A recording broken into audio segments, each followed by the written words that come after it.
Thousands of athletes are going for the gold. And as the clear champions of the bathroom, Dollar Shave Club deserves the gold medal. Dollar Shave Club has everything you need to look, smell, and feel your best. Shampoo, body wash, toothpaste, and of course the best razors you'll ever use. You get an amazing high-quality shave every morning from the DSC Executive Razor, plus the true gold standard of any morning routine is their Dr. Carver's Shave Butter. It helps the razor gently glide across your skin. Dollar Shave Club delivers everything to you. That means no more trips to the store, wandering the aisles, hunting for razors, shampoos, and toothpaste, and then playing cashier, scanning and bagging your stuff. Go for the gold. Join Dollar Shave Club today. And for just $5 with free shipping, you'll get the 6-blade Executive Razor plus trial sizes of shave butter, body cleanser, and one wipe Charlie's. Then keep the blades coming for a few bucks more a month. Get yours at dollarshaveclub.com/will. That's dollarshaveclub.com/will. This is the Will Cain Podcast on ESPN Radio. Oh, what a difference a weekend makes. Just a few short days ago, it was the Cavs are a dumpster fire. I hate that saying, by the way. But today, the world is anew. The Cavaliers beat the Celtics yesterday, 121-99. And the question we're all being asked today is, are the Cavaliers a lock for the finals? It's the Will Cain Show on ESPN Radio and the ESPN app. But what do I know? I don't think they are. I mean, I don't know what a lock is. I don't know who's a lock, but I didn't play professional sports. I got a guy that did. I got a guy that did hanging out with me for the next 2 days.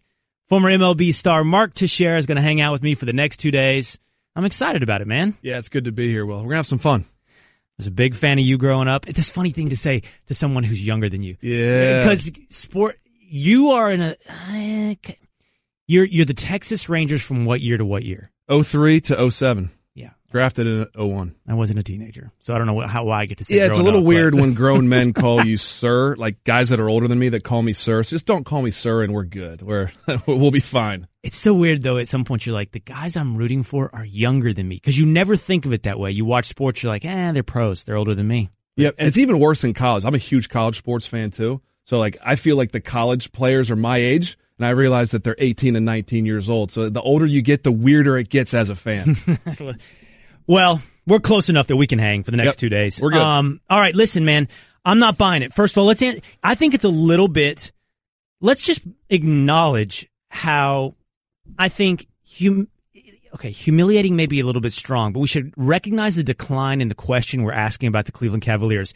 From 1 year asking, can they compete with the Golden State Warriors, to now asking, as though it's really a matter of some outcome, can they win the East? Are they a lock to win the East? Are they the favorite to win the East? We're really talking about whether or not they can even make the finals. And the answer to me is, I don't think they're the favorites, man. No, I don't know if they're the favorites anymore, but I've learned to not root against or doubt LeBron James. I mean, every time that you say LeBron is done, every time, 2015, Irving goes down, Love goes down, and he still goes to Game 6 of the finals. Like, this guy, I think he actually thrives on being the underdog. And it sounds weird because he's never been the underdog, right, until now. You think about, like, his career. As he was coming up, he was always the chosen one. He was going to win multiple titles. He doesn't do it in Cleveland, but he goes to Miami and, like, breezes through to a couple titles, comes back to Cleveland, wins one with Cleveland. Now, everyone's saying, okay, continue to prove yourself. And I think the great ones want to continue to prove yourself. That's why I say never bet against LeBron. Do they have the best team right now? Probably not. It's probably the Raptors. But do they have a chance with LeBron? Absolutely they do. Well, first of all, on the never bet against LeBron front, you'd be wrong 5 out of 8 times on that. At least in the NBA Finals. In the East. I'm not talking about the finals. In the East. Good point. I would say this. The analysis, the reason that so many people somehow arrived at the place today where they're asking, are the Cavs a lock to win the East? The reason they've been able to hit the reset button, because it was a week ago. We were talking about, I said I hate the term dumpster fire. It makes me feel like I'm a millennial crafting a GIF on the internet to use dumpster fire. But I don't know, whatever the 40-year-old version of dumpster fire is, they were really, really bad. Okay. Tyronn Lue said, we will probably make the playoffs. When your head coach says to the media after a game, when you get embarrassed, we'll probably make the playoffs, it doesn't exactly instill confidence in a fan base. So your base is right. Like, the basis of the Cavs are not the favorite and they're not a lock, I think is right. But I think because of the trades and because of what we saw yesterday, I think it's a different team than it was last week. All right, this is something I'm going to want to ask you now because, as I said earlier, you played professional sports. Hear me out on this. First of all, the comparisons, the analysis of why this Cavs team is, I don't know, we're all looking at through a new lens today is, number one, the one you just gave me, because LeBron James can drag along a bunch of essentially, solid guys to the NBA Role Finals, players. and he's done it 7 times in a row. So that's argument number one. I feel like the second argument, Mark, that people make over and over, and again, I'm sitting with Major League Baseball, All-Star, which superlatives? Yankee star, just all around good Ranger guy, star, good all around just solid individual. Mark Teixeira, that's right.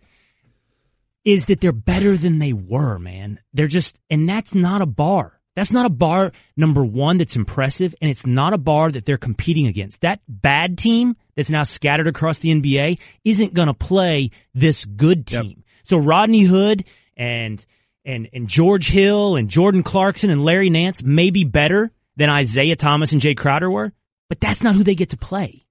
I don't disagree with you. My point is, are they getting better? Are they a better team after what they saw at what we saw yesterday? Are they a better team than they were last week? Yes. Does LeBron think he's got a better chance today than he did 2 days ago? Yes. And that trending upwards as an athlete is very important. Confidence is so important as an athlete. You look at, I'll give my first baseball analogy today. You look at the Houston Astros. Before they traded for Justin Verlander last year, they were awful for a month. They were one of the worst teams in baseball. We were saying they are done. They trade for Justin Verlander, one guy, pitches every 5 days, but the entire team said, oh, we're a great team now. We're a better team now. And look what happened. They win a World Series. If you can convince yourself that you're much better now than you were a couple days ago, you can actually play better, and I think that's what we're going to see. Okay, hold on. It's time for Straight Talk, brought to you by Straight Talk Wireless. Best phones, best networks, no contracts. LeBron obviously agrees with you, Mark Teixeira. I think the IQ and the passion that they play with is going to help us out a lot. You look at Larry and you look at Jordan, who's hasn't played a playoff game, and they're kind of hungry for that. You look at George Hill, who's been in Sacramento. He's ready to get back to the playoffs as well. When he had so many battles with him in Indiana, and then we get Rodney Hood, who had a little bit of it last year with Utah. So we got some hungry guys, and then we got our guys that's been here. It's going to be very challenging, but we accept it, and we're looking forward to it. It's going to be special. You know what that was for me, Will? What's that? LeBron rooting for his teammates. Did you hear that the first few months of the season? Did you really hear LeBron? I mean, I know D Wade's his buddy. Did you really hear him rooting for IT and pumping up IT and saying he's going to be great and he's going to take us to a championship? You didn't hear that. But you heard LeBron talking about a bunch of role players, a bunch of good guys that he sees a future with. He sees them getting better. He sees them being hungry to go to the playoffs. That's powerful to me. If LeBron is my captain, my guy that I can put my team on his back, I want to hear him say those things. There's no doubt you're right that to some extent the Cavaliers are going to improve by subtraction. It will be addition by subtraction. By getting guys out of the locker room that quite honestly didn't mesh, didn't have chemistry, didn't get along, that's going to help. And also, as you pointed out, an increased sense of confidence. I think an athlete at any level can appreciate the role of confidence in both individual and team performance. I want you to listen to this one more bite. This is by Dave McMenamin. He's ESPN's Cavs reporter, and he's talking about essentially what does it mean, though, to have a bunch of new guys that honestly haven't been here before.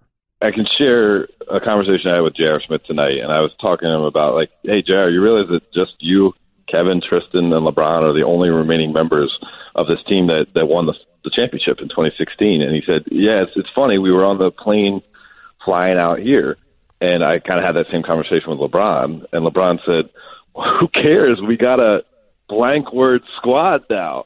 Even though publicly he has been reserved about celebrating too much about these trades because, yes, it could still go poorly, and two, he doesn't want to really, as he said, throw shade at the guys on their way out the door.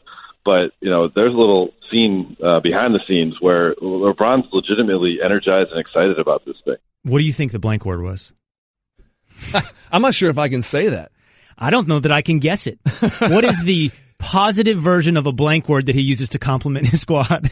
Well, first of all, there's a few ways that we can take that, but let's just have fun with it and say that LeBron is excited. How about that? Okay. Is he happy? Is he in a good place? I think he's in a good place. All right, let's do this. I want to respond to that sound because I think that's fascinating, and that's actually, honestly, that supports my skepticism, Mark. So I want to play that. Yep. I'm going to tell you why what Dave McMenamin just said supports my skepticism, and honestly, why I think your Justin Verlander analogy doesn't work. That's Straight Talk, brought to you by Straight Talk Wireless, nationwide coverage on America's largest and most dependable 4G LTE networks. So straight ahead, I'm going to give Mark my rebuttal on this, why you should not pencil the Cavs in. You sure as hell shouldn't pin them in. You shouldn't pencil them into the finals just yet. It's the Will Cain Show on ESPN Radio and the ESPN app. What's up, everyone? Will Cain here. Support for the Will Cain podcast comes from our friends at Rocket Mortgage by Quicken Loans. Chances are you're confident when it comes to your work, your hobbies, and your life. Rocket Mortgage gives you that same level of confidence when it comes to buying a home or refinancing your existing home loan. With Rocket Mortgage, you can apply simply and understand fully so you can mortgage confidently. To get started, go to rocketmortgage.com/will. Equal housing lender, licensed in all 50 states. NMLS, consumeraccess.org, number 3030. It's a big scramble during the commercial break to figure out what I can and cannot say on the air. I'm only 6 months into this project.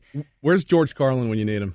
Well, that's the thing, Mark. Hanging out with Major League Baseball legend Mark Teixeira today on the Will Cain Show on ESPN Radio and the ESPN app. Here's the deal. LeBron called his new team, according to our own ESPN Cavs insider, his new team a blanking team. No, he didn't say in because he just... Listen for yourself, okay? This is what was said. We're trying to figure out what the blank is. Listen. I can share a conversation I had with J.R. Smith tonight, and I was talking to him about, like, hey, J.R., you realize that just you, Kevin, Tristan, and LeBron are the only remaining members of this team that won the championship in 2016. And he said, yeah, it's funny. We were on the plane flying out here, and I kind of had that same conversation with LeBron, and LeBron said, well, who cares? We got a blank word squad now. So that, I mean, even though publicly he has been reserved about celebrating too much about these trades because, yes, it could still go poorly, and two, he doesn't want to really, as he said, throw shade at the guys on their way out the door. But, you know, there's a little scene behind the scenes where LeBron's legitimately energized and excited about this thing. Now I've got all kinds of guesses, and I'm being told that I can't say them on the air. I think it's one of two things. One, LeBron is the coolest guy ever and has like a new word that none of us have ever heard of, but will be like the new cool word for kids in the future. We have to blank out? Yeah, we'll have to figure this out later. Or number two, they just made that up. He just made that story up and if you got the words mixed up and doesn't really know what he's talking about. Well, if you go through the options, all right, S word has never been used really as a compliment that I can think of unless you put the in front of it.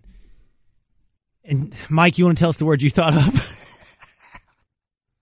In my deduction, I came up with female dogging. What? Oh, that's the nice way to. That's the way I can say it. I don't think that was a nice way to say it. I don't think so. Which, by the way, I don't think that's what it was either. It wasn't that. Not a chance. I just can't come up with what it is. We digress. But on a substantive point, Teixeira, I think the point that David McMenamin's making, that LeBron is going, who cares? I care.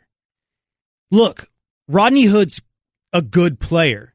Jordan Clarkson's a pretty good player. Larry Nance is a nice young player. These guys have very little playoff experience. Rodney Hood has a tiny bit. George Hill has some playoff experience. But the point is, this is a massive unknown, this entire project. And how will it work in the playoffs? That's a second season in the NBA. So it's a complete mystery with players who haven't been there before, and we can't sit here and add that up and go, well, man, LeBron and a bunch of guys locked to make the finals.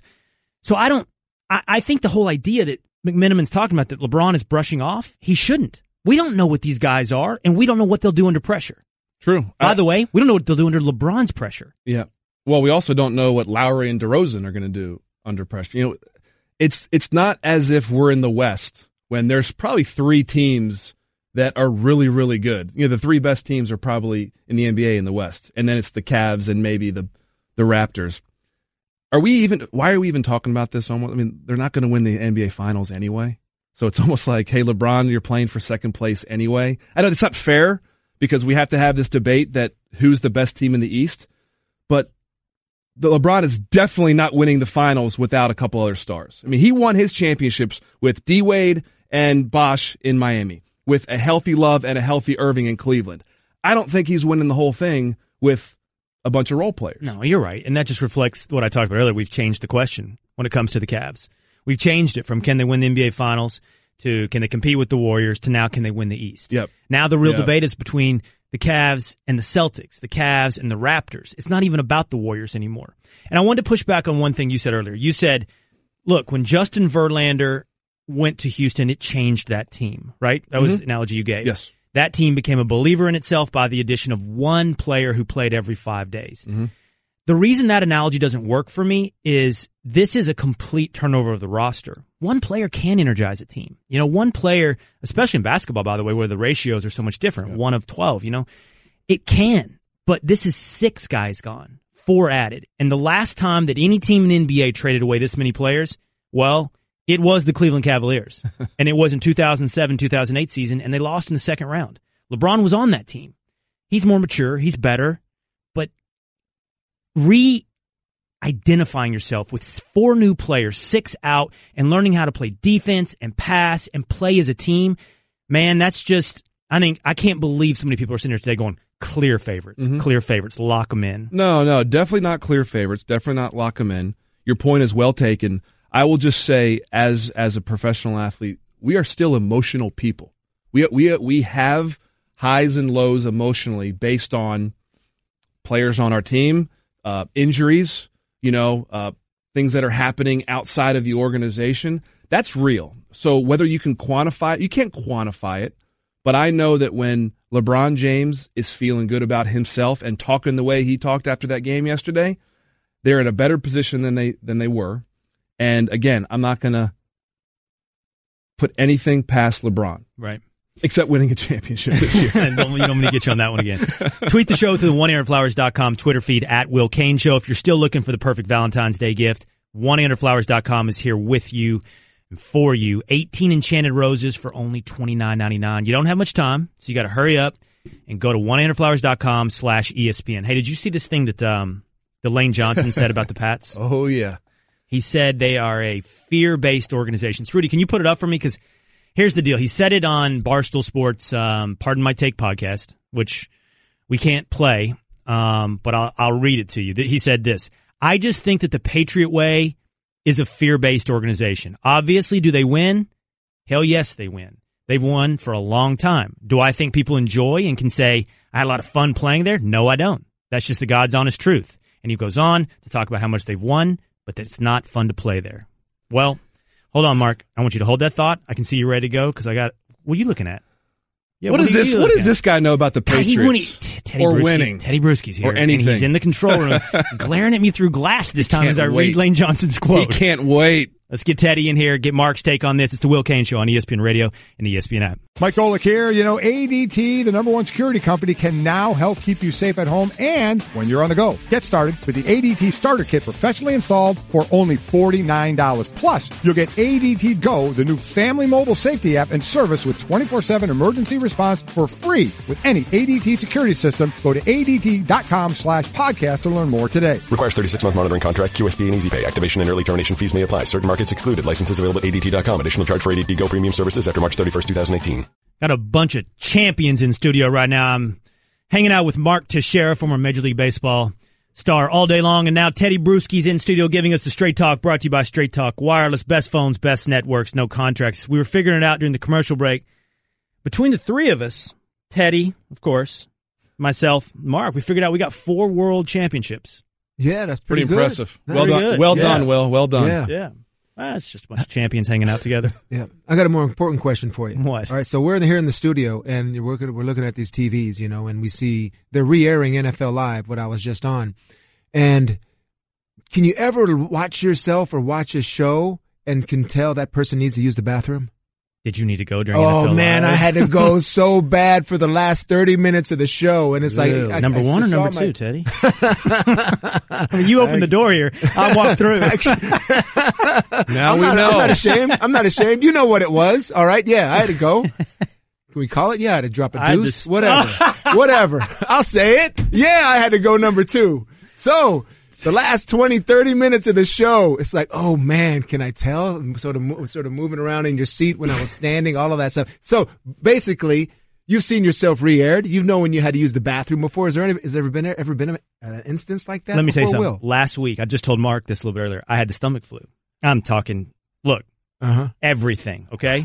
All of it. Coming out all ends? I had people tweeting the show. I had people tweeting the show saying, "You all right, man? You don't look so good." Really? Oh, yes, yeah, okay. Yes. All right, good. I swear. I was doing the... You have anything to add on this text? What did I sign up for? I mean, seriously, this was not in the arrangement. I was excited to see who. This is awesome.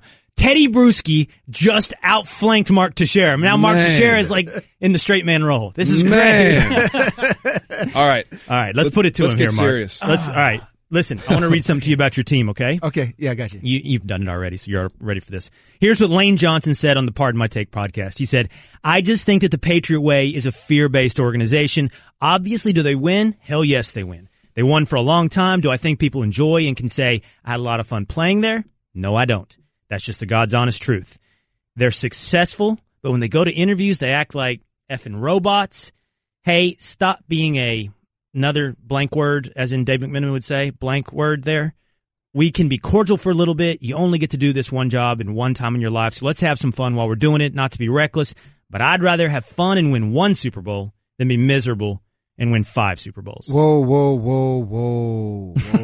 Easy there, Lane Johnson, because, I mean, he's that last one, 5 Super Bowls, that's a broad stroke now. He's bringing up my squads. He's bringing up me. He's bringing up Harrison. He's bringing up Vrabel. I mean, all these guys, Andrewsy, that Matt Light. And you think we didn't have fun? I had an incredible amount of fun. Larry Izzo? Oh, my goodness. Thank you. Do you think we're a group that didn't have Izzo, fun? Vrabel, and Welker together and ask if those guys have fun? Right. Come on. So, are you kidding me with the fun? All right. So, we had a lot of fun. I had a tremendous amount of fun and playing and winning championships. Fear-based organization. It's reality-based. It's reality-based, and we all knew that about you don't do your job and you don't do it consistently at a championship level, they're going to bring somebody else in here next week because it was always a revolving door of players of the roster trying to improve. You knew that. Reality-based. Now, you want to go out and double date with your coach and go out there and have a drink or whatever and be on that type of relationship with them, don't come to the Patriots. You're not going to have that. Are you going to learn how to win? Are you going to learn how to beat every single opponent and have the right plan going into Sunday? Yes. The fun is through the players in the locker room that we have a tremendous amount of fun. So that fear-based sort of aspect of it, listen, we had a lot of fun. I'll say that again. This guy, you just won a championship. Congratulations to the Philadelphia Eagles. Man, you earned it. I don't see it in your eyes, though, right now. They beat them. They won. They deserve it. Everything like that. But this is just coming from a guy that you're still talking about the opponent you just played.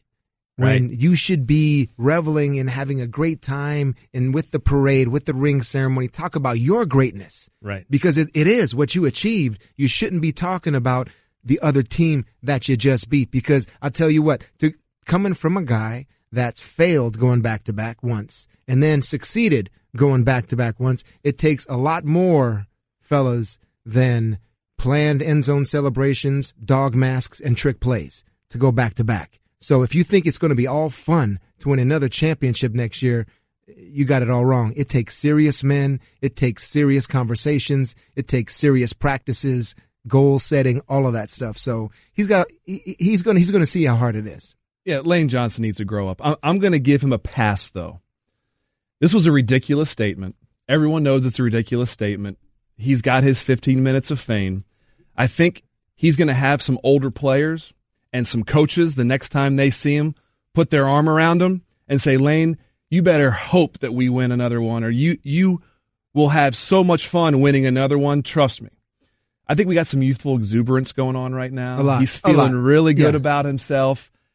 I'm going to give the guy a break because this was a ridiculous statement. Yeah, you can see that. Because I used to tell young guys when they came up in the big leagues and they got their first taste of stardom and they think it's cool to go out and have drinks and chase women and whatever, be on social media. So you know what's cool? Cool's winning a World Series. Cool's going to the All-Star game. Mm-hmm. Cool's making $100 million. That's cool. You can have fun in the off season. You can have fun when you retire. But when you're at work, you're at work. And I don't want to hear you talk about having fun when you're here at the ballpark. Yeah, and there's stages of your career when you get into professional football or sports, what Teixeira's talking about over there, in terms of you get there your first few years, you're having a blast. But what happens is you also develop as a man in terms of marriage, kids. I'm going home now. My home team is now at the house, and I'm going to go there. So there's a whole different aspect of fun. A lot of those guys, I agree with you in terms of they're having a lot of fun right now. I just don't. They're just having moments where they're okay. Hold on though, Mal. Hold on. I only got a minute left, but I want to let you push back on this. I got Tedy Bruschi and Mark Teixeira in studio with me right now on the Will Cain Show. You know how much respect I have for the Patriots organization, for certain players who've been inside that organization. But I disagree, Mark. I don't think this is ridiculous. It might be ridiculous to say you didn't have fun, but to say it's a fear-based organization, Teddy, I don't even know that that's an insult. Like you have to.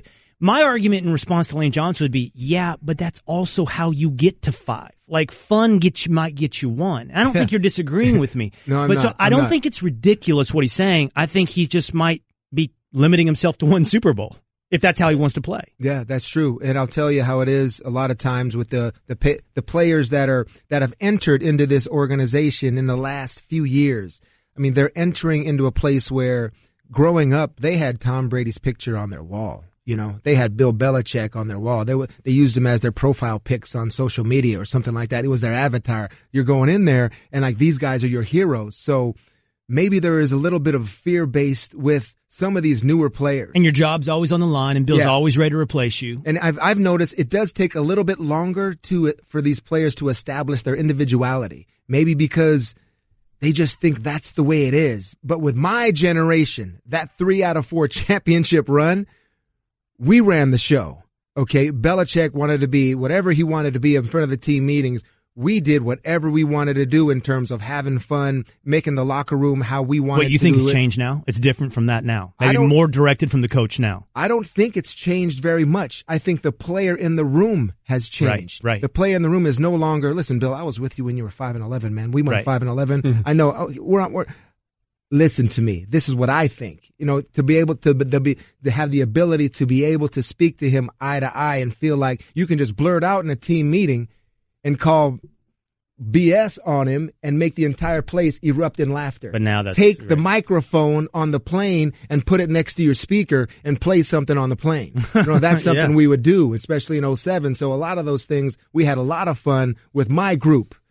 This group right now is a different generation. All right, I got to run. That's awesome stuff today, man. Nice job from start to finish. I hope you've gotten everything taken care of.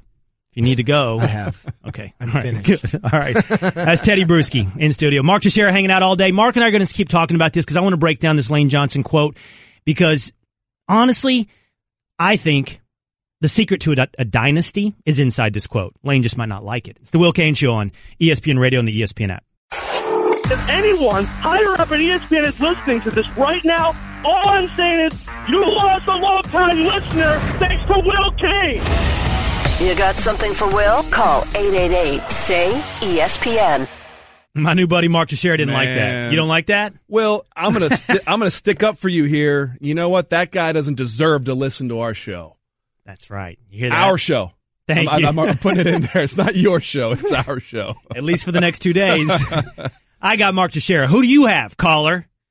Hanging out with me today on the Will Cain Show on ESPN Radio and the ESPN app. Great news for the Willisha. Like that. That's what we call That's what we call the ones that like me. Nice. Now you can watch us whenever you want. Download the ESPN app and just tap on the watch tab to watch full episodes of the Will Cain Show whenever, wherever. So we're on demand. We're everywhere now. We're adding markets, adding abilities for you to watch it, hang out, listen to us, podcast, taking over the world. All right. I want you to hear me out on this, Mark, because I actually think we're going to agree.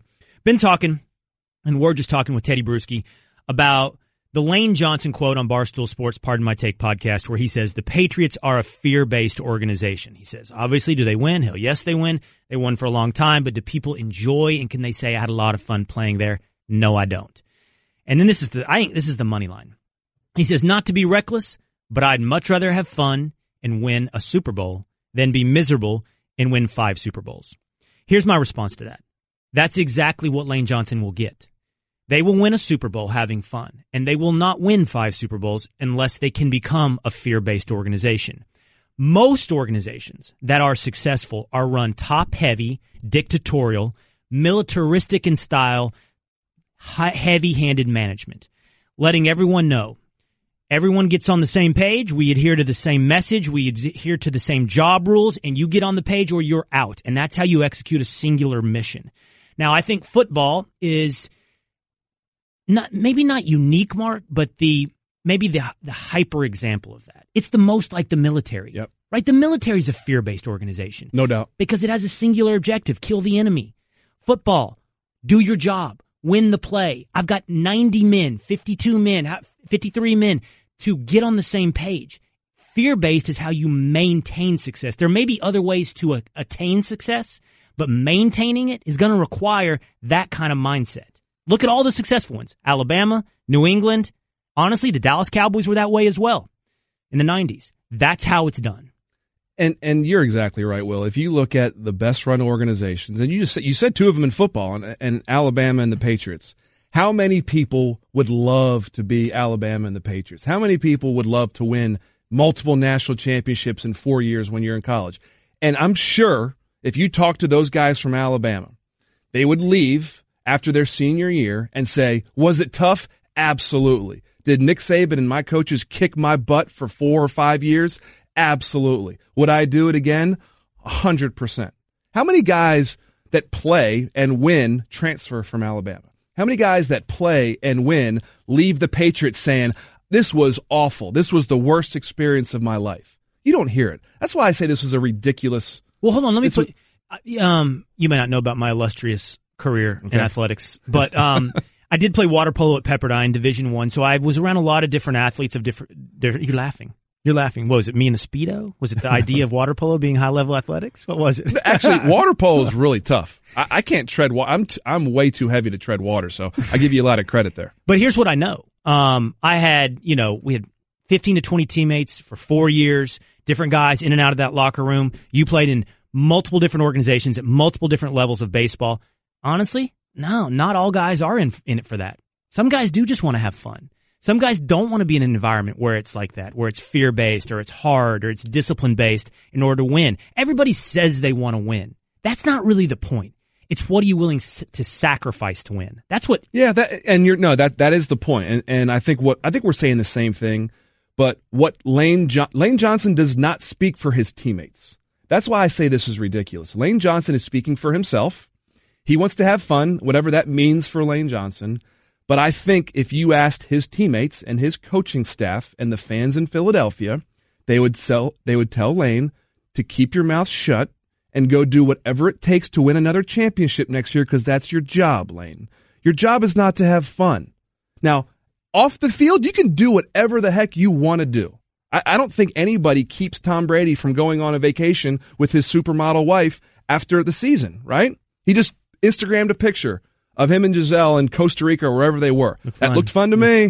Looked fun to me. But when you go through those doors and it's Sunday at 1 o'clock, you better do everything it takes. So do you think he's talking? Game. You're 100% right. And Tedy Bruschi, who was just in studio with us, told us the same thing. He said, you don't think Larry Izzo and Wes Welker and these guys had fun? Oh, yeah. And like you just pointed out, Tom Brady's having some fun. So really, what I think Lane's talking about is that fear-based thing. And that comes down to, can you rely on having your job? Or do you need to be afraid you're constantly going to be replaced? And that's the part that leads to dynasties. You better be afraid. I will say this. Probably the main reason that I worked my tail off during my career and my main motivator was fear of failure.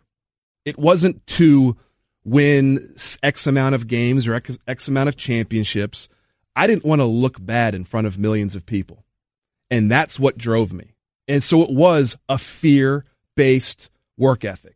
And so I had it, and baseball's way different than football, but I had it to a much lesser extent in baseball. That's fascinating. I heard Troy Aikman speak the same way about his job in the 90s with the Cowboys. I heard Bill Parcells talk about it the same way. I hated failure more than I ever enjoyed success. Amen. All right, straight ahead. The Cavs beat down the Celtics yesterday. Did that change anyone's opinion? It's the Will Cain Show on ESPN Radio and the ESPN app. Thank you for listening to the Will Cain Podcast. You can listen to the Will Cain Show live weekdays at 3 Eastern on ESPN Radio and on the ESPN app. The Will Cain Podcast. Thousands of athletes are going for the gold. And as the clear champions of the bathroom, Dollar Shave Club deserves the gold medal. Dollar Shave Club has everything you need to look, smell, and feel your best. Shampoo, body wash, toothpaste, and of course the best razors you'll ever use. You get an amazing high-quality shave every morning from the DSC Executive Razor, plus the true gold standard of any morning routine is their Dr. Carver's Shave Butter. It helps the razor gently glide across your skin. Dollar Shave Club delivers everything to you. That means no more trips to the store, wandering the aisles, hunting for razors, shampoos, and toothpaste, and then playing cashier, scanning and bagging your stuff. Go for the gold. Join Dollar Shave Club today. And for just $5 with free shipping, you'll get the 6-blade Executive Razor plus trial sizes of shave butter, body cleanser, and one wipe Charlie's. Then keep the blades coming for a few bucks more a month. Get yours at dollarshaveclub.com/will. That's dollarshaveclub.com/will. This is the Will Cain Podcast on ESPN Radio. Here's the thing. Is fear a necessary component to success? I'm talking about real success. I'm talking about sustained, long-term, maintained success. I'm talking about dynasties. Not a Super Bowl. The Seahawks won a Super Bowl. The Rams won a Super Bowl. The Eagles won a Super Bowl. I'm talking about 5 Super Bowls. Is fear a necessary component to really achieving at those levels? It's the Will Cain Show on ESPN Radio and the ESPN app. I'm hanging out all day with former Major League Baseball star Mark Teixeira. And Mark, we were just talking about this in that Bill Parcells and Troy Aikman, I will never forget this. When I was growing up, I would hear them in my ear saying, I always hated failure more than I enjoyed success. And fear drove me to great heights. Fear is what made me great. And you just told me the same thing about your career. Yours was being afraid of what? Striking out in front of 50,000 people? Fear of failure. Fear of being, a first-round draft pick and not making it. Fear of being the top free agent and being a bust. Fear of embarrassing yourself in front of millions of fans. Hey, can I ask you this? Real. I talked about this last week, Mark, and just, Mark Appel, former first-round draft pick, he just, I guess, essentially retired from baseball. He's one of only 3 number 1 overall picks not to have ever made the majors. What you're talking about, I just said, that's got to be so hard to walk through. It sounds dramatic to say walk through life, but every room you walk into, at least for a while, it's like a word walks in before you, right? You know the word bust walked into the room 10 seconds before you got there. And now you got to fight with that word the entire party, business meeting, or whatever. I have to assume that's got to be a heavy burden. Yeah, and I think a lot of people say, oh, it's just baseball, it's just your job. No.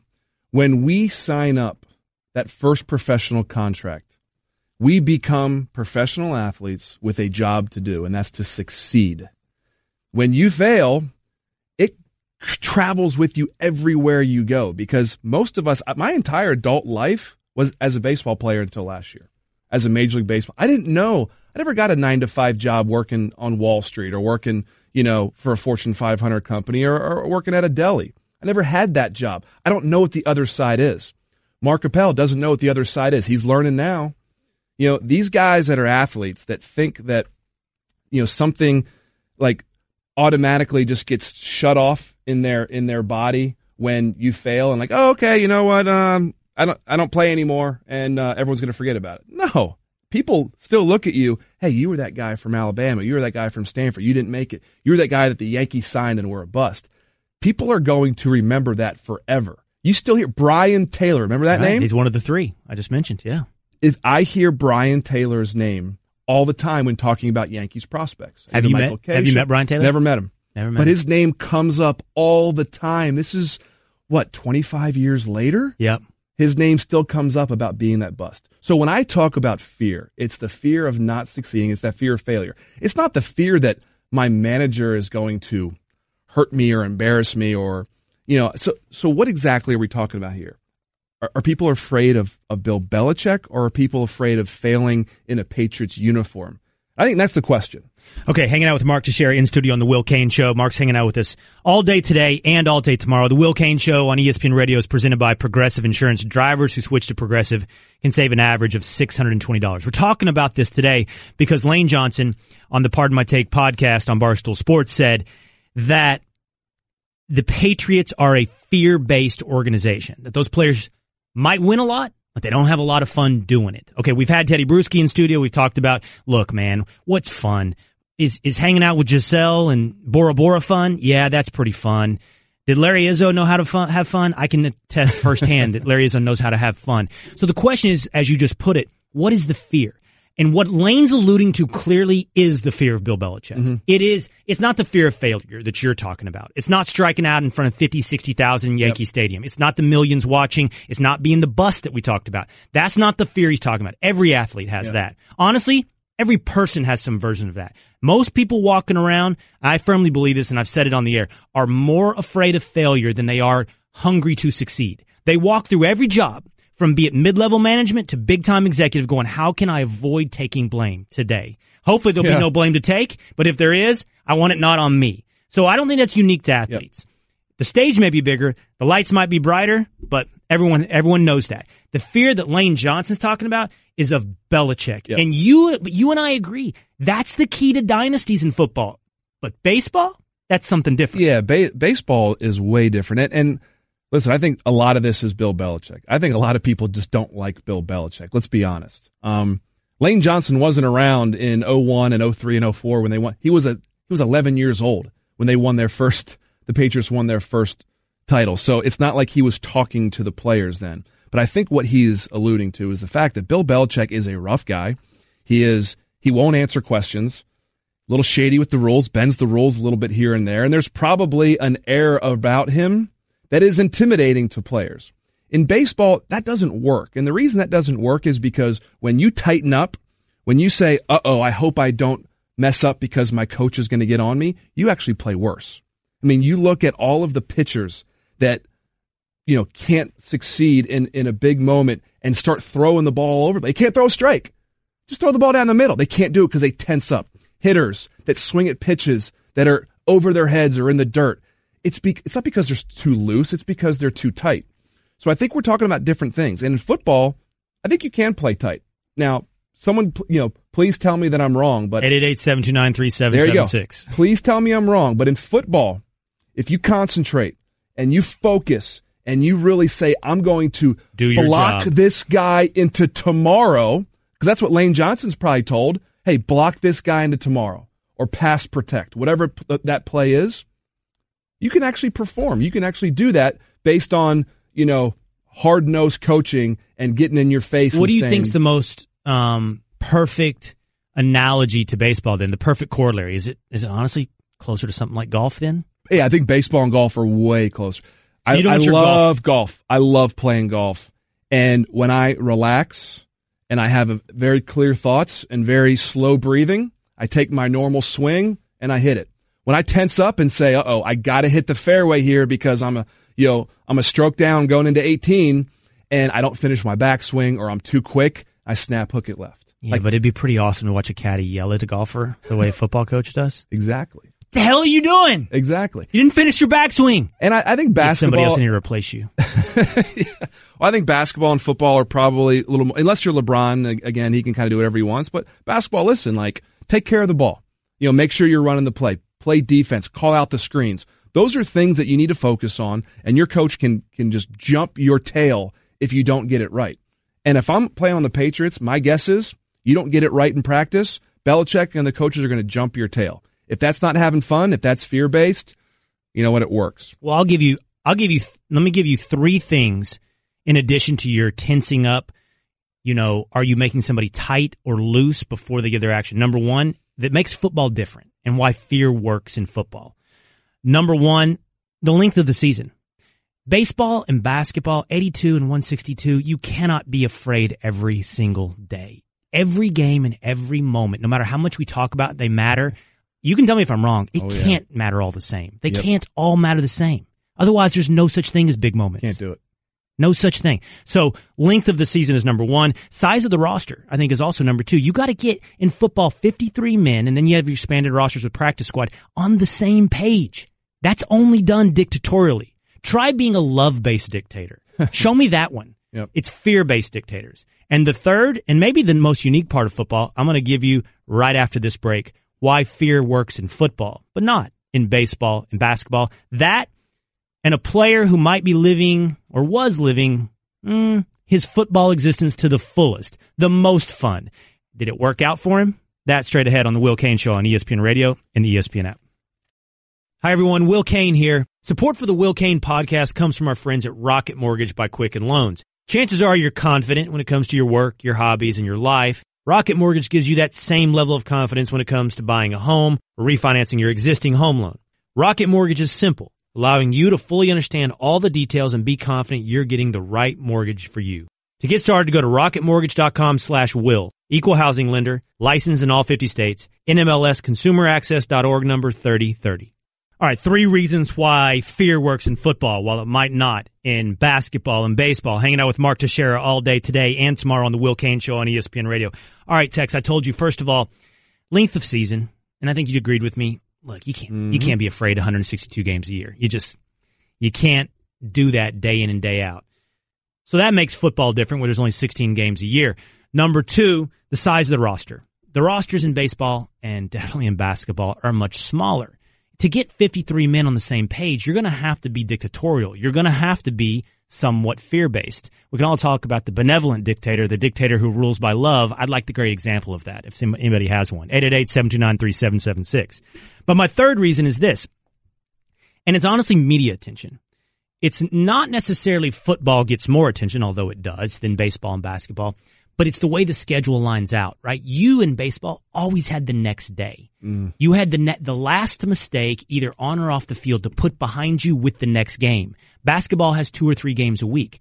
Football's almost set up like a modern day soap opera drama. I mean, once a week the show plays, and in between the show is the drama off the field. What did you say? What did you feed the media with? What kind of drama did you get into with your teammates? And that beast is fed for 5 days, which can become a major, I don't think just a distraction, but it can like take a conflict between you and me on the same team and, put a magnifying glass on it with heat coming through and start a fire. So, Ben Roethlisberger says something about Antonio Brown and Brown says something back, and before you know it, you got a locker room problem. So Belichick's stomping all that out with fear and turning you into the thing that Lane Johnson says you shouldn't be, which is a robot. Don't talk to the media, be fear-based for your job, and you end up looking like just a cog in the machine. But the machine wins a lot. Yeah, it does. And Bill Belichick is a robot. I mean, let's be honest.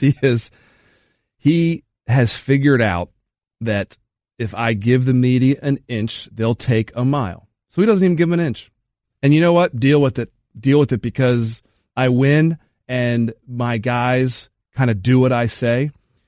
And other than the Malcolm Butler thing, do we really have a lot of players talking bad about Belichick or acting out of it? And even Butler kind of had his coach's back even when he got benched. Like that is the epitome of a guy who runs a tight ship. When you can bench a star player before the Super Bowl and the star player kind of doesn't even really say what's on his mind. He just says that we have a difference of opinion. Kyle in California, you got an issue with something Texas said? Well, yeah, I just think that fear in and of itself is a great motivating factor for people to do what they're responsible for, whether that's in sports or in work, right? But I think you completely miss the opportunity by being so myopic to do something transcendent. So with football, it's just a brutal sport, right? All 11 guys have to be pulling in the same direction on every play. But that doesn't mean that you can't otherwise look out at what's around you and think there's probably something else here, or at least not be so focused on not failing that you miss the opportunity to succeed. All right, well, you told us, look, you've done some transcendent things in sports, okay? And you told us just earlier that every one of those plate appearances or whatever, fear was in the back of your mind. So I don't disagree there with Kyle, when life, 100%. Football, who's the best football coach out there? What's the best franchise of the last 15 years by far? All right. So whatever Belichick is doing, fear, whatever you want to call it, it works way better than anybody else. So, Kyle, you're right in life, and that's not the way that I treat my kids, whatever my life. But if I'm running a football team, I'd call Bill Belichick up and say, Bill, how do you do it? And how can you give me any type of tips so I can do it myself? And that's the fact of the matter, because this is all about winning, boys. All about winning. Well, you asked the question, it may have been rhetorical, who's the best coach out there? Who's been the most dominating coach for the last 15 years? So I'll ask somebody else for the answer. Carlton, who's the best coach in professional football? Who's been the most dominating over the last 15 years? How many coaches have coached in the last 15 years? But what's the answer, though, Carlton? Well, but you're screening it down to there's only one guy that's actually in the category. Well, then the answer has to be that one guy, doesn't he? You guys, you can say it, Carlton. Carlton, hold on. You can say it though. What's the name? Bill Belichick's the only coach I know of that's coached straight for 15 years in the NFL. So there you go. You've framed your question so there's only one answer. But let me give you guys an education, okay, guys? How many New England players on their current roster have more than 2 Super Bowl rings? I don't know. You tell me, Carlton. That would be one. That would be Tom Brady. He's the only one. There's a lot of guys who joined the team this year that have 0 Super Bowl rings because they have a vindictive coach who had a vendetta against Malcolm Butler. There's a group of other guys that only have 1 last year's Super Bowl win. Wes Welker had 0 Super Bowl rings, and he went out on an unhappy note when he left that team to Denver. So did Logan Mankins. He went out on an unhappy note. So did Richard Seymour. So did Jamie Collins, who got shipped out mid-season to Cleveland because he got on Bill's wrong side. So this nonsense, you guys like to group this, it's really 2 separate Patriots organizations, the one in the early part of the last decade and this current one. And you like to group them together because and there's only 2 things that group them together, and that's Belichick and Brady. Nobody else was on that team in the early part of the 2000s. Not one player. Carlton, what's your point, though? Because you waved your hand at the fact that the 2 consistencies are Brady and Belichick. For the sake of what Lane Johnson's talking about, and this being a fear-based organization, the only consistency that I need, the only through line I need is Bill Belichick. So you can't wave your hand at that. If fear-based organizations are the key to winning, Bill Belichick's through line proves that. The Giants have won as many Super Bowls as the Patriots in the last 12 years. You want to go back another year, the Steelers have won as many as many Super Bowls as the New England Patriots.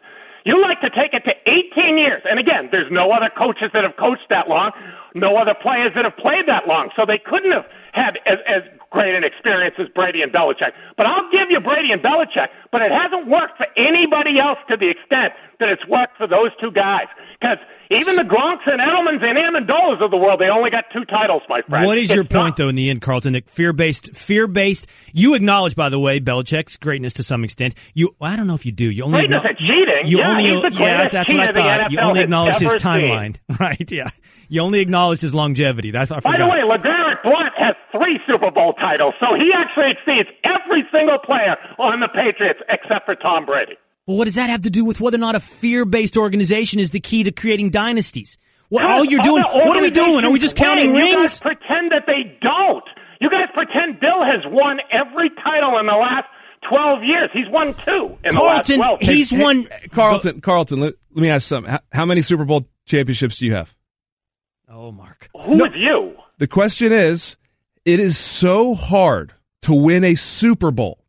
And if you ask these players that only have 2, they're going to say, dang, I got 2 Super Bowl rings. This is awesome. That's my point. Team has 0 or 1. My point is, Carlton, it is very difficult to win a Super Bowl. Very difficult. Sure, there's 32 teams. So when you have a guy that's won 5 in what, 17 years? 18. I gotta respect that, Carlton. I gotta respect that, man. Listen. I'm a New York guy. I'm respecting a Boston guy in Brady and Belichick and doing what they do, which is winning. I'm a New York guy. I should be on the other side of this. I should be on the Belichick stink side. But guess what? He doesn't stink. He's a really good coach. I'll help you get on the other side. They won the 3 in the early part of the last decade because they knew the other team's defensive signals. For crying out loud, And Carlton, I gotta go. When he caught him. I gotta go. I've heard this argument. Now, I don't understand the new argument that all 53 guys have to have multiple Super Bowl rings to prove his greatness. They all have to have multiple, Lombardi trophies in order to show that fear-based management works. But I don't understand that standard, but I'm not going to let you answer because I have to go. It's not because I don't love you, Carlton. You know I love you. All right. Here's the thing about awesome. Carlton's good.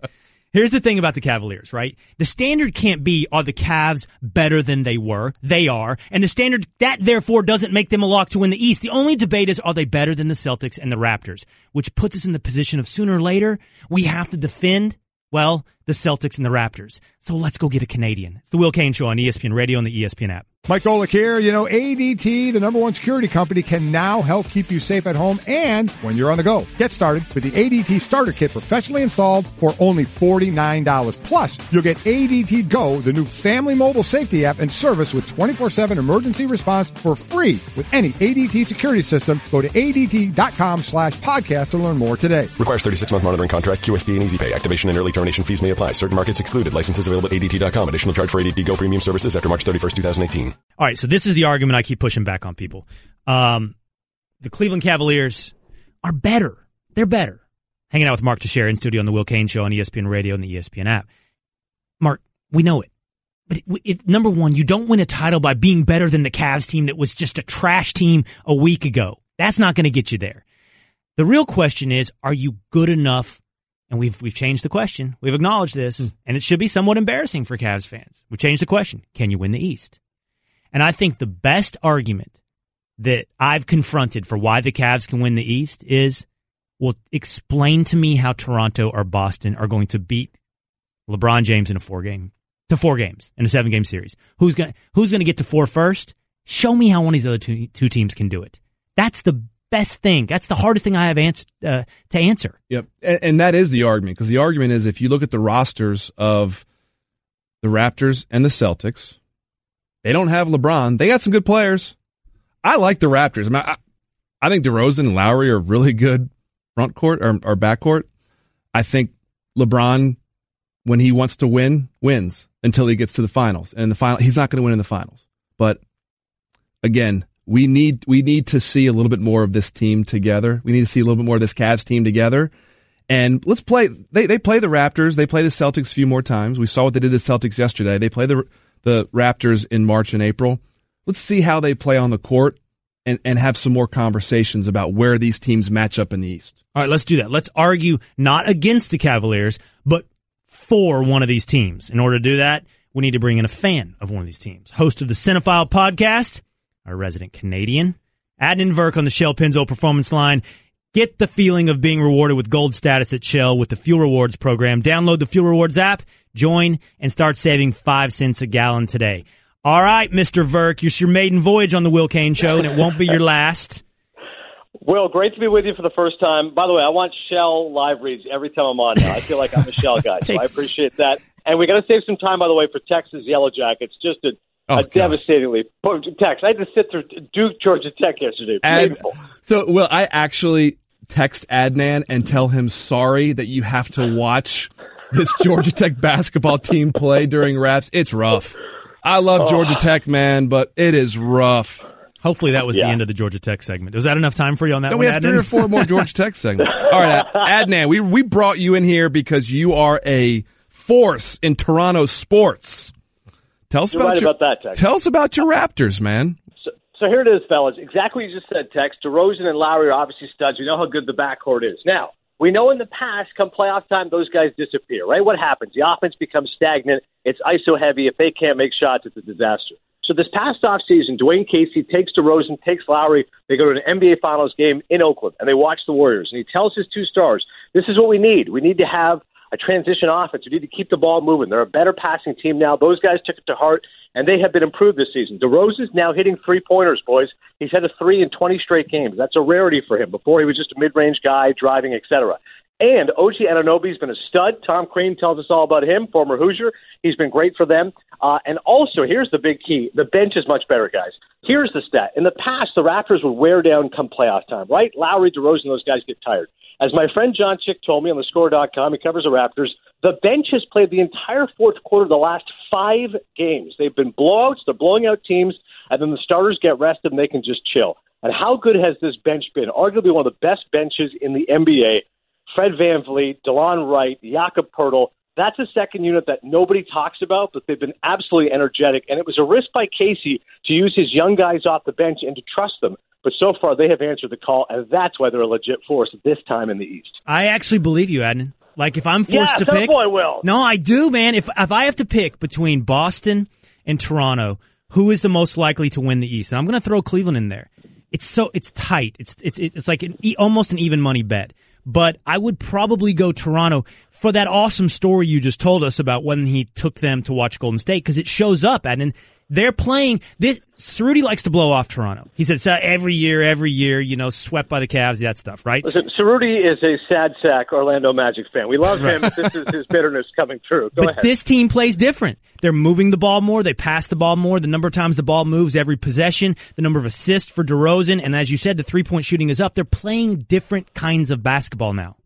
And that's the key, I think. If you had just said in the past, same old personnel, I know why they got those guys, I get it. And I understand Cerruti's point. There's no question. Listen, if the best case for the Raptors, if they're a 1 seed and then hope Boston and Cleveland beat up on each other, they only have to face one of those teams, you go from there. But we've seen this story before. Of course, Raptors home court, raucous crowd at the ACC, Toronto, an underrated basketball town, and then all of a sudden, game 1, they lay an egg. They have to win game 2, they grind it out, etc. And so I get the fact why there's apprehension around them, but I'm telling you guys, if you watch the games, if you see the numbers, this is a genuinely different team. Okay, so Adnan, real quick, do you put money on the Raptors win in the East? Money, cash money, Adnan.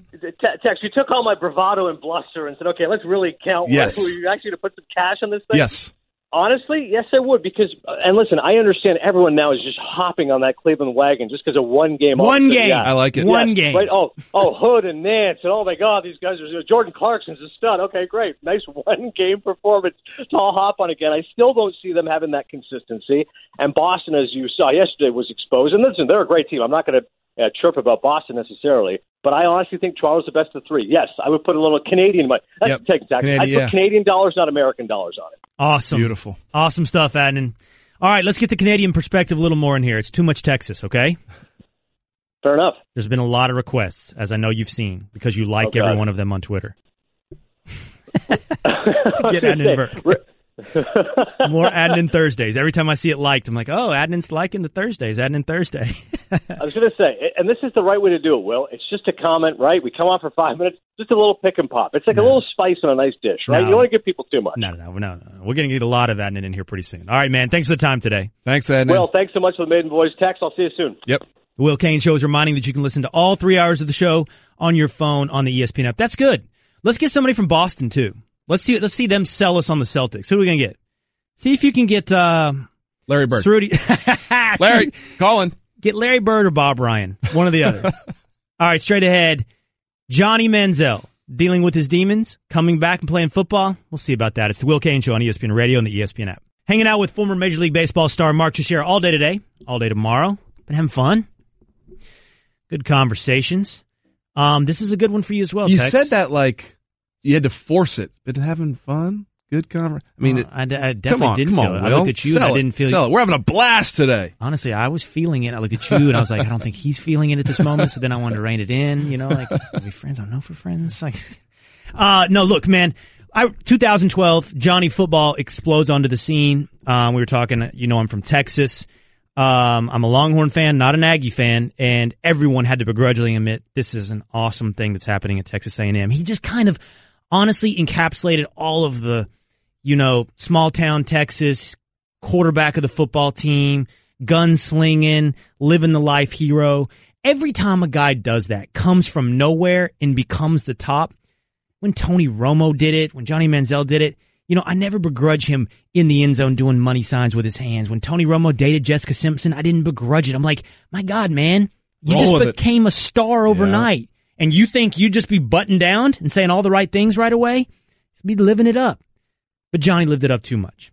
And he's now gone on Good Morning America this morning and talked about some of the issues he's dealt with over the last several years. The first issue he dealt with, that's alcohol. Listen. I was self-medicating with alcohol.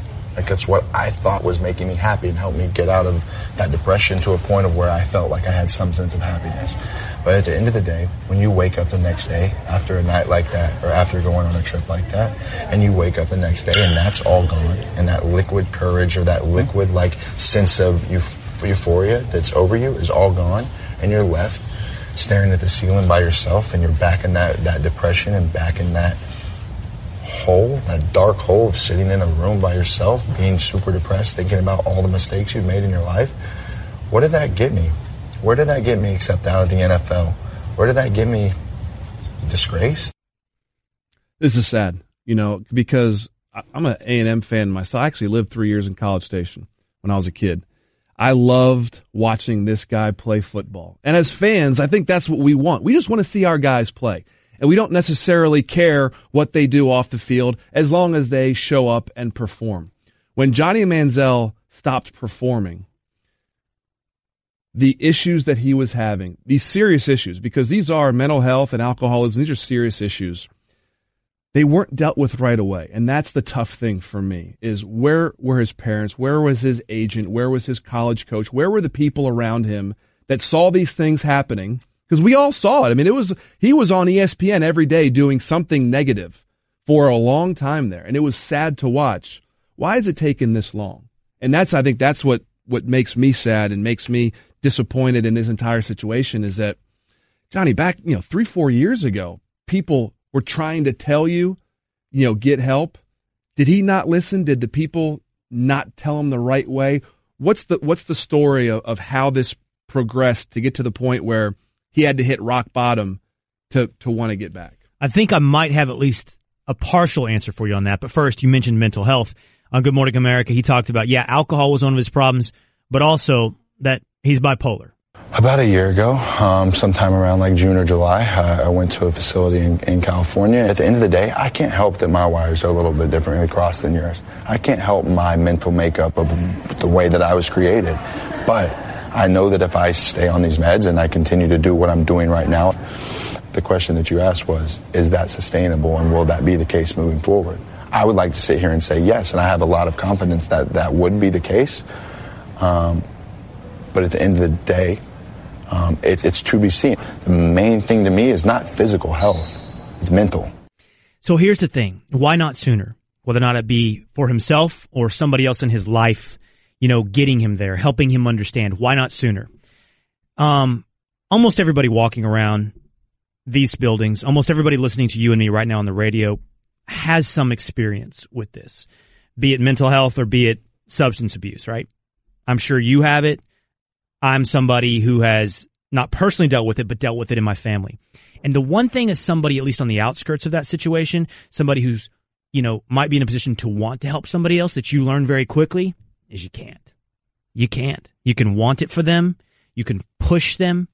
The old saying, you can lead a horse to water. So what you're saying is Johnny probably had people telling him every day for 3-4 years, hey, go get help, go get help, go get help. And he just said, I'm good. I don't know. Maybe. But all I know is, it's the most, Tex, I just feel like it's one of the most helpless feelings in the world to see somebody you care about go down paths that you go, what are you doing? You're destroying everything about yourself, and not be able to stop it for them. Because, whether or not it's a mental illness or a person just making bad choices in life, you can't do it for them. Mm-hmm. They have to face that long, dark spot in their life and go, no more. They have to be the one in that mirror. They have to be the one who, quite honestly, if you want to get logistic about it, check themselves in. Yep. Like to a doctor for mental health issues or for a facility for substance abuse.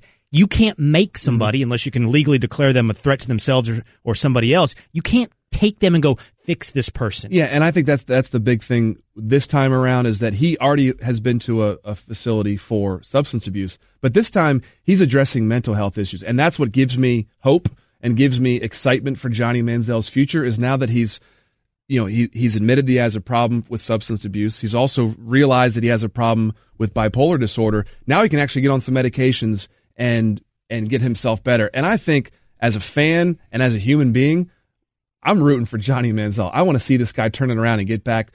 Forget about being a star in the NFL. Just get back and be Johnny Manziel playing football somewhere.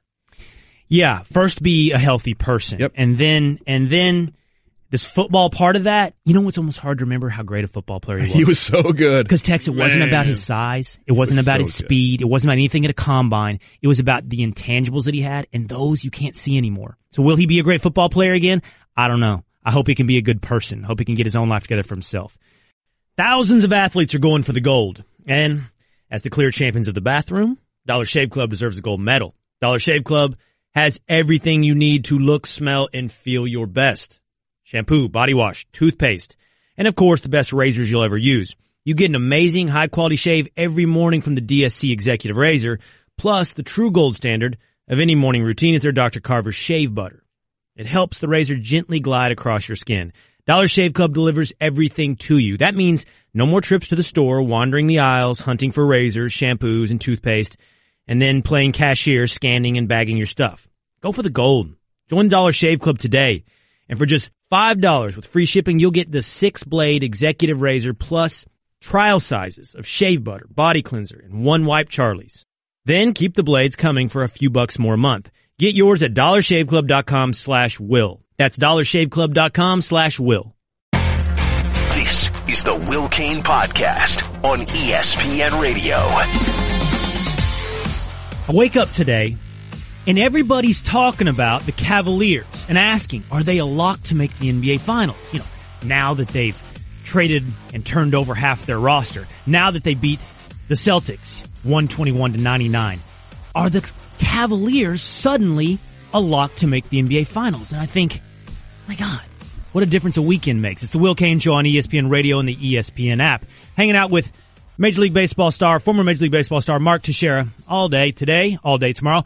Having a hell of a good time. Man, we are having a blast. You like that self-love better? Partying all day long. No, it's good. We've had some good conversation today about the Patriot way and about whether or not we can all of a sudden hit the reset button on the Cavs. And forgive me if I'm a little bit skeptical. Forgive me if I think trading 6 players, bringing in 4, all of a sudden hits the reset button. Forgive me if I think one game doesn't all of a sudden mean you're a lock for the NBA Finals. Forgive me if I think just being better than the version that what came before you, which was crap, forgive me for thinking just being better than that is enough to go, put them in the finals, boys.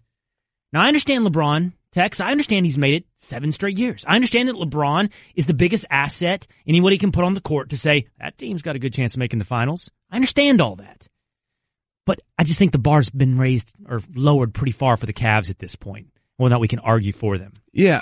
I mean, I don't think, again, we're not even arguing are they going to win at all, because we don't think they can win at all with how good the teams in the West are.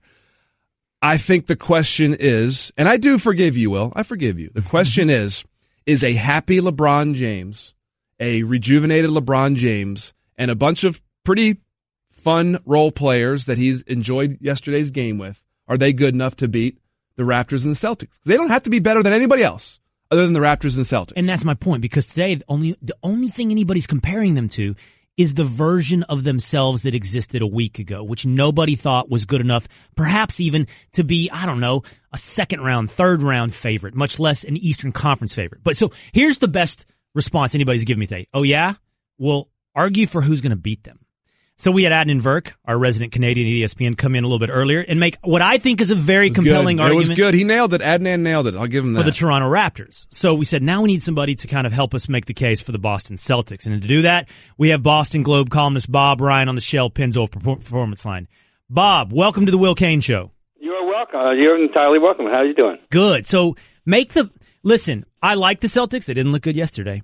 But you start lining up these rosters on paper, and look, the loss of Gordon Hayward is a huge hole in this as you line up star for star, player for player. It's a problem. It's a problem that there's a drop-off after Kyrie. How does this roster beat the Cavs? First of all, yesterday's game was enlightening but not definitive. It certainly showed that they did the right thing. And LeBron himself was engaged in a way he has not been with the prior composition of the roster. He had soured on the other group, and he was engaged yesterday, and he had a routinely night, almost a triple-double, missing the entire fourth quarter. The Celtics will play better than that. They were terrible. They were roughly, last I looked, they were 9 for 36 on threes or thereabout. No great fault of the Cavs, by the way. The Celtics just stunk yesterday from the second period on. And they didn't have their whole team, which they need. They need Smart, and he won't be back until after the All-Star break. Okay. I have felt, let me back it up a bit. A year ago, at the end of the year, I said that I didn't think there was any discernible difference among Boston, Toronto, and Washington, and that had there been a round robin among those three at the end of the season, it's entirely possible we would have had three different outcomes with those three. Cleveland was clearly better than any of those three. Celtics skewed things by having that 16-game winning streak early in the year. They weren't that good. That was misleading. It was wonderful. It was giddy, gave them a cushion. Well, the cushion is gone. They're now not in first place because Toronto, who were every bit as good as the Celtics last year and who are every bit as good as the Celtics this year, are now in first place. And it's going to be an interesting battle for the rest of the way between those two. So you may have the wrong guy here to defend the honor of the Celtics. I like them, but they're still a year away. I am salivating over the prospect of what they can be with Hayward. This group, I think, will fall short. This is why, Bob, this is Tex. This is why I love you, because you tell it how it is. You're a Boston guy who doesn't just say, oh, the Celtics are going to win because this, that, and this. I see the same thing you see. I see a nice team, but I see Kyrie Irving and a bunch of guys that are kind of interchangeable, and they have to hit their threes, and they have to be a team that plays great defense and is really deep and wears down a LeBron James to be able to beat him. So we appreciate you coming on here and not being a homer and saying that the Celtics have some holes.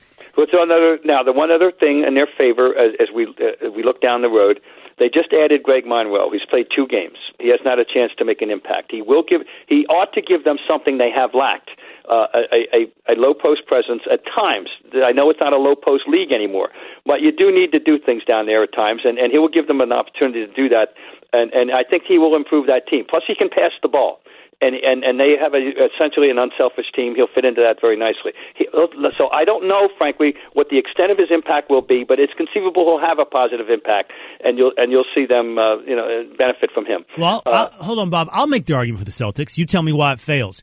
And now the argument to me for the Celtics is that 3, 4, 5, 6 on this roster. Tatum, Brown, Rozier, Marcus Smart. I like those players better than the ones the Cavs are going to be putting on the floor. Again, though, I recognize the hole is at 1 and 2. Kyrie can be one of those two. It's Hayward being gone. That's the problem. But if the best asset that the Celtics will have will be Brad Stevens. That will be the asset that you could put over the Cavs. Yes, and that doesn't mean I'm glad you said it. I didn't. I'm not denigrating Ty Lue, but no one in the league would trade Ty Lue for Brad Stevens as a coach. Nobody. And you know that Brad Stevens is a better coach than Ty Lue. Everyone knows it. And no, the Cavaliers, but they have the ultimate trump card. They still have the king, and don't forget that he is the king, and that when he's engaged, as he was yesterday, and apparently will be for the foreseeable future, he's still the best player in basketball that can affect the game more different ways than any great player. And yesterday was such a classic example. He just showed up. He got a near triple-double, and he didn't play the fourth quarter. I mean, that's who LeBron still is. So don't forget that. It's going to be very intriguing. But the thing about Boston is that if the fan base, I honestly think they're not giddy. I do think they understand the circumstance that they had a lucky break with watching the team win the 16. But it's next year that they're thinking about. It's next year that they're thinking about because of getting Hayward. And I really don't think they're greedy. I maybe I'm wrong. I may be misreading this, but I think, and part of that is the healthy respect for LeBron and the Cavs. They may not respect Toronto, though. I give you that. I don't think too many people here are in the Bob Ryan camp and think that Toronto's as good or better. But I do think that the Cleveland thing is looming over them. The team it's likable anyway. People can root for this team very easily, and they've got a tremendous future. They just got through at one point winning 3 games without Irving, Marcus Morris, or Smart. So they've got some components here, and when they play their game, they're formidable. But yesterday they did not play, quote unquote, their game. All right, Boston Globe columnist Bob Ryan on the Shell Pennzoil Performance Line. Thanks for your time today, Bob. You're welcome, guys. Thank you for having me. Bye bye. Take care. Hey, look, the argument, by the way, is those guys, Tatum, Brown, the young guys, it's their growth as well. Yep, so they're getting better. And do they continue to get better? By the end of this season, what do they look like? Are they honestly, if they look like what they looked like at the beginning of the season, That's pretty impressive. The way they played at the beginning of the season, those young guys, still, though, they're missing Hayward. That's the problem. The Will Cain Show on ESPN Radio is presented by Progressive Insurance. Cars, homes, boats, motorcycles, RVs, and more at Progressive.com. What's going on? Teddy's getting killed? Tedy Bruschi's getting killed, Cerruti? What's he getting killed? What's Teddy getting killed for? Or something he said on our show. It's not pretty on Twitter, not going to lie. Oh, a lot really? of Eagles fans. Who cares about Twitter? The Twitter is always right. Teddy can handle himself. All right, we'll get into that. I want to hear what they're saying about Tedy Bruschi because he's my guy now, but he can handle himself. So, Mark Teixeira hanging out all day with me in studio on ESPN Radio and the ESPN app. It's the Will Cain Show. Hi, everyone. Will Cain here. Support for the Will Cain podcast comes from our friends at Rocket Mortgage by Quicken Loans. Chances are you're confident when it comes to your work, your hobbies, and your life. Rocket Mortgage gives you that same level of confidence when it comes to buying a home or refinancing your existing home loan. Rocket Mortgage is simple, allowing you to fully understand all the details and be confident you're getting the right mortgage for you. To get started, go to rocketmortgage.com/will. Equal housing lender, licensed in all 50 states, NMLS consumeraccess.org number 3030. Don't miss Hall of Famer and Lakers president Magic Johnson tomorrow afternoon on The Jump. Hanging out with Mark Teixeira, former Major League Baseball star, all day today, all day tomorrow. It's the Will Cain Show on ESPN Radio and the ESPN app. So, former Patriot Tedy Bruschi was in studio. There was a lot of championships here earlier. You should know. Teddy, Tex, myself, four world championships between all of us. And Teddy, such a dad joke, right? It's just, but it's fun. But you are a dad, so it's you can... fun thing to say. You can tell dad jokes. You know what, man? If you think something's so bad, that means I'm hitting middle America. Mm-hmm. If that's what, go ahead, Will. If that's what you want to do. But if I want to hit the mall millennial crowd that's sneering at me, get out of here. I just want to do what you tell me. Whatever helps you sleep at night. What's that? I got Jay and Silent Bob here. That's who you two are. Yeah. You're Jay and Silent Bob. I just figured it out. I like that. I like it too. We'll take it. Compliment, yeah. Speaking of malls. Hanging out in front of the 1987 11. All right, so here is Tedy Bruschi caused I don't people. What is it? You don't cause something if you're on Twitter. Okay, a bunch of people on Twitter are mad. Big effing deal, as Joe Biden would say. Here's what Teddy said that made everybody mad. Coming from a guy that's failed going back-to-back once and then succeeded going back-to-back once, it takes a lot more, fellas, than planned end zone celebrations, dog masks, and trick plays to go back-to-back. So if you think it's going to be all fun to win another championship next year, you got it all wrong. It takes serious men. It takes serious conversations. It takes serious practices, goal setting, all of that stuff. So he's going to see how hard it is. All right, he's talking about Lane Johnson and Lane Johnson's quote to Pardon My Take podcast on Barstool Sports that the Patriots are a fear-based organization. Teddy's saying that essentially in response to Lane Johnson. That is how you get to 5 Super Bowl championships. That's how you get to a dynasty. And, of course, the pointed part there is not dog masks and end zone celebrations. And what's happening, Cerruti, online? What's happening? You know, it's all low-hanging fruit. It's you guys cheated. You're a homer. It's not a lot of nice things towards Teddy. All right, here's one of the tweets. This is from Mike. This is one of the more. This is good. I like this one, ones. One of the old myths teams like the Eagles debunk from time to time is that you have to look like you just left a funeral at all times in order to be considered serious. Point is, you can have fun, be serious, work hard, and win, especially when the talent is there, and it is, he's saying, with the Eagles. All right. That was nice. Mike kept it between the lines, didn't yell cheater. That tweet came through on the 1-800-Flowers.com Twitter feed at Will Cain Show. I like it enough to give Mike one of our gift cards from 1-800-Flowers. So, Cerruti, hook him up, DM him, send him a gift card to 1-800-Flowers. Man, I don't know. Yelling cheater isn't going to work as a rebuttal. It's not. I've said this several times, Tex. I mean, you don't wave your... Look, if you yell cheater, yell Spygate, yell Deflategate, you're waving your hand at 5 trophies. And when you got a guy like Tedy Bruschi in here who's won 3, you might listen to him about the way he did it. I don't know, man. It's the cheater thing. I'm not even a Pats fan. I'm a Cowboys fan, and I begrudgingly have gotten here. Can't you? I get it, though, about Belichick and the cheating thing, and even Brady and Deflategate. And I get it. And it's a valid point. If you want to poke holes in the Patriots' 5 championships, in the Brady era, the Brady-Belichick era, you can poke holes that they have had a few missteps and a few fungible rules violations. That being said, I don't know a team in baseball, I can't speak for other sports, that don't look to bend the rules where possible. Now, sometimes... What does bend mean? Steal signs. You can't steal signs with electronics. I think the Red Sox got in trouble. Well, what's up with these Boston teams anyway?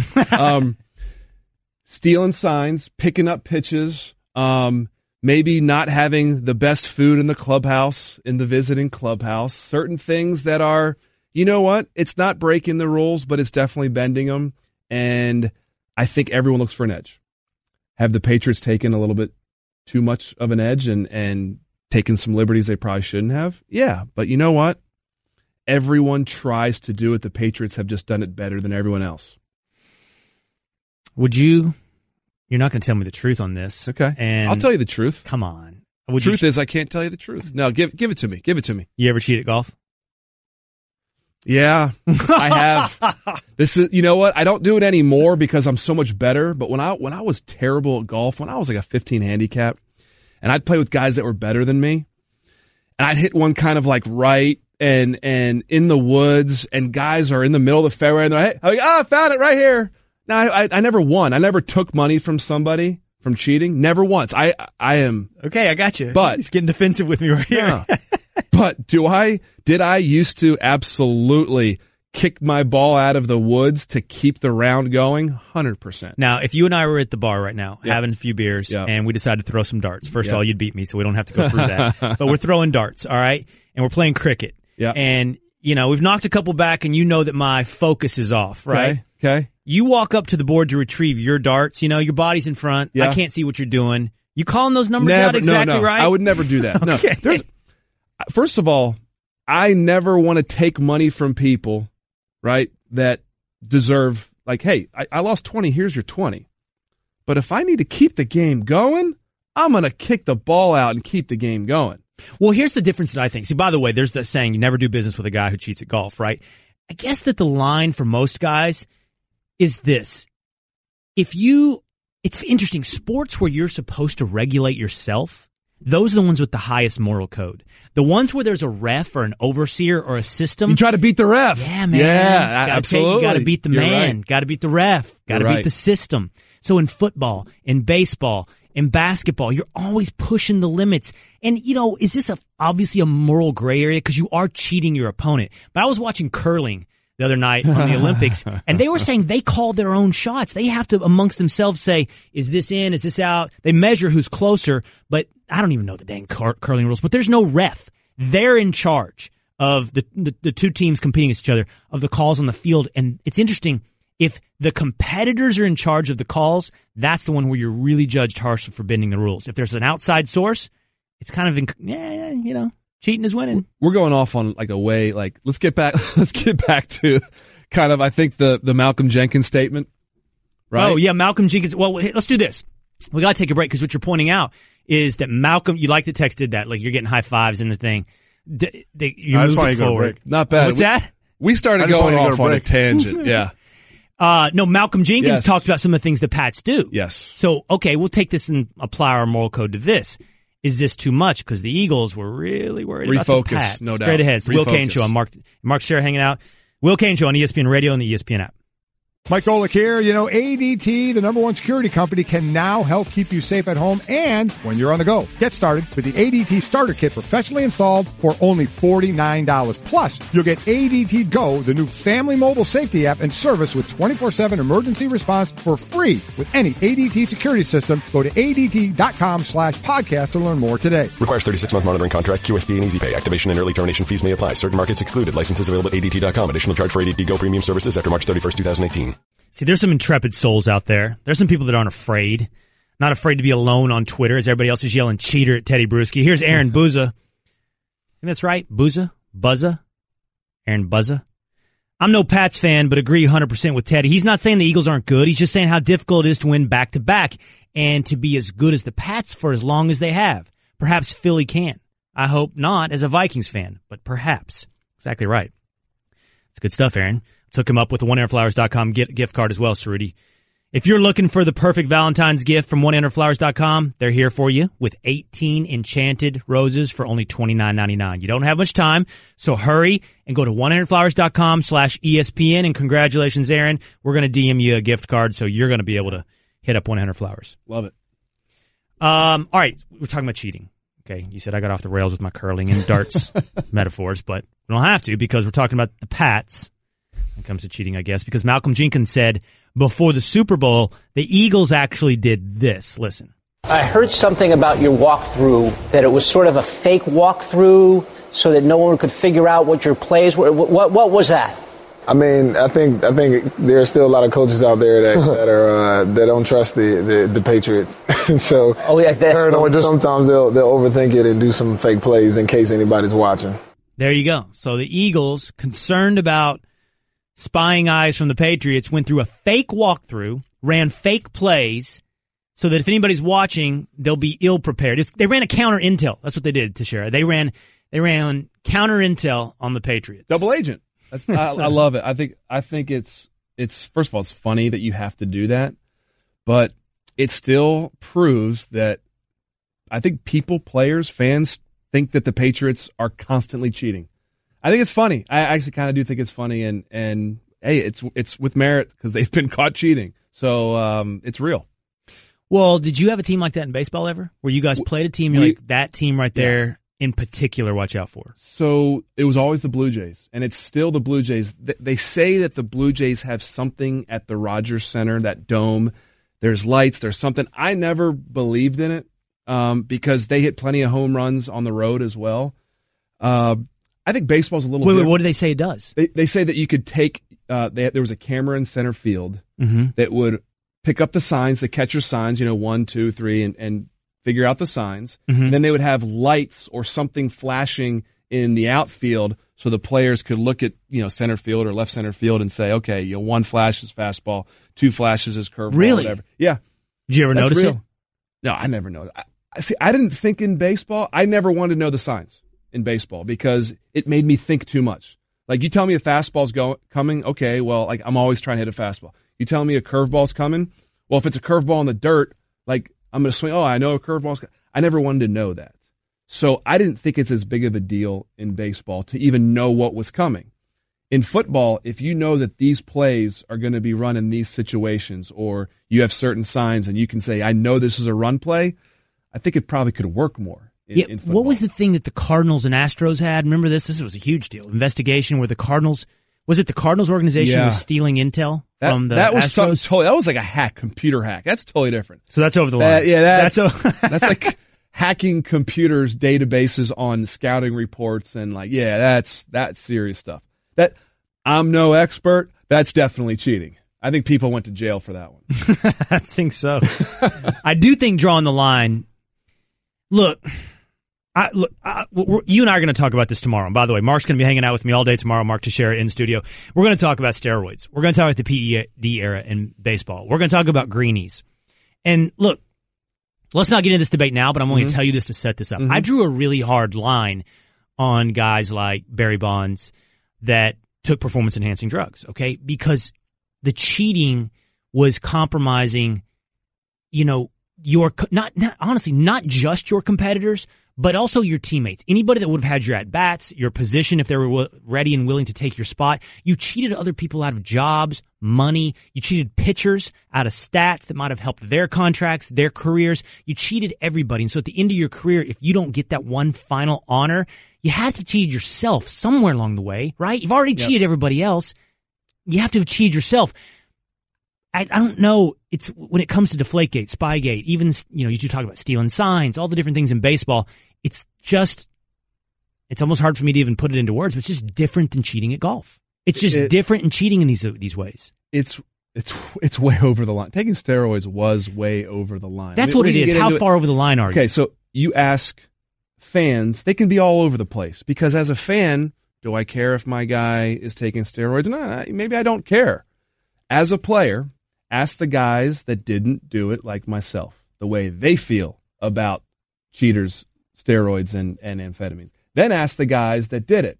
But everyone was doing it. There's a very clear line.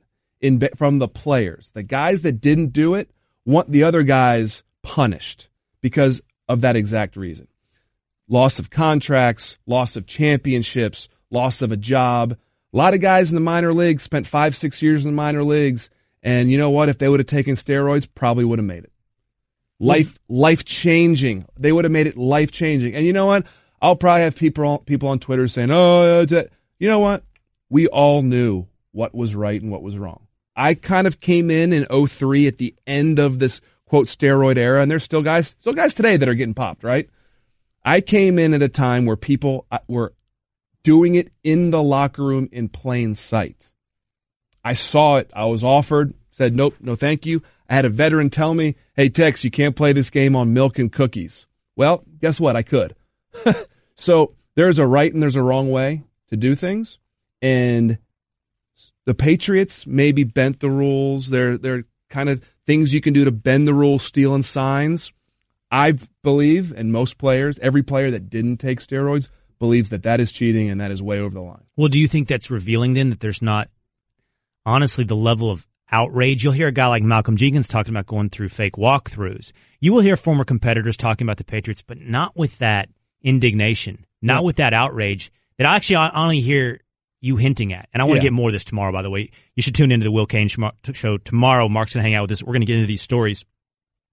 But it's almost a little bit revealing that you don't hear that indignation about these instances, whether or not it be taping or, sign stealing in other walks. Yep. Because what is it? Everybody's doing it. This is why the Major League Baseball Players Union has been very tight for a long time. We are a fraternity, and it's kind of like, hey, I know these guys, you may not agree with what they're doing, but hey, we're all in this together. That's one thing. Number two, there's a lot of guys that benefited from actually the steroid era in contracts. So when you have a guy who's Barry Bonds getting better into his 30s and early 40s, then someone that didn't do steroids, the agent can say, hey, look at what Barry Bonds did. He can get better into his late 30s and early 40s. You should give this guy a contract. So there's a few guys out there that are like, I didn't do it, but I actually got a better contract because of Bonds. There's a few guys out there like that. And I think just overall, it does you no good. You play baseball every single day. You're in front of the media every single day. You don't want to be that guy during a season being like, hey, media, come over here. Come talk to me. I want to talk about the steroid users. It just doesn't do you any good. It really doesn't. And even me today, I have a lot of friends that I knew took steroids. Is it really, am I going to go out there every single day and pound the pavement and say, boom, boom, boom, boom, boom? No, I'm not going to do that. That's not my life's goal, to punish these guys. But if you ask me a question, is it right? Is it wrong? It's wrong. I don't want my kids doing steroids. It's wrong. Flat out, it is not right. And so I think that is one of the reasons why players, when they're done playing, are a little bit more open about it. Because, you can just kind of be asked a simple question that you don't have teammates that are involved. You don't have, guys that are in the locker right next to you that are involved. And you can just answer truthfully and honestly. And I think that's what guys do. Let's get into some of that tomorrow, man, if you're up for it. Beautiful. The Will Cain Show is reminding you can watch all 3 hours of the show on ESPN News. Straight ahead, Andrew Luck has a new head coach, but here's the question. Does he have coordinator face? It's the Will Cain Show on ESPN Radio and the ESPN app. Straight ahead after Cain and Tex here.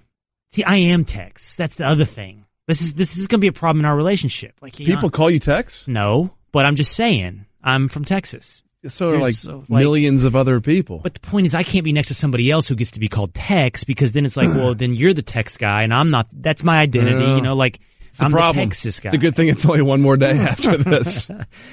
After Cain and Tex here, you got Spain and Fitz. They want us to stop making bold statements after one game when it comes to the new look Cavs and Lakers with Isaiah Thomas. Well, that's kind of what I said too, right? So, meaning let's not put the Cavs into the finals one game. So that's Sarah's hot on that? Is that? But this can be your hot take for everything in sports. What? Relax. You're right. Until the final game, relax. But we wouldn't have jobs. Like I talk about it on Baseball Tonight all the time. There's 162 games. We got to break down a game. We got to break down a big home run by Harper, and this is why he's back, or this pitcher has a good. And if every time you asked me, hey, tell me about this pitcher and what a great.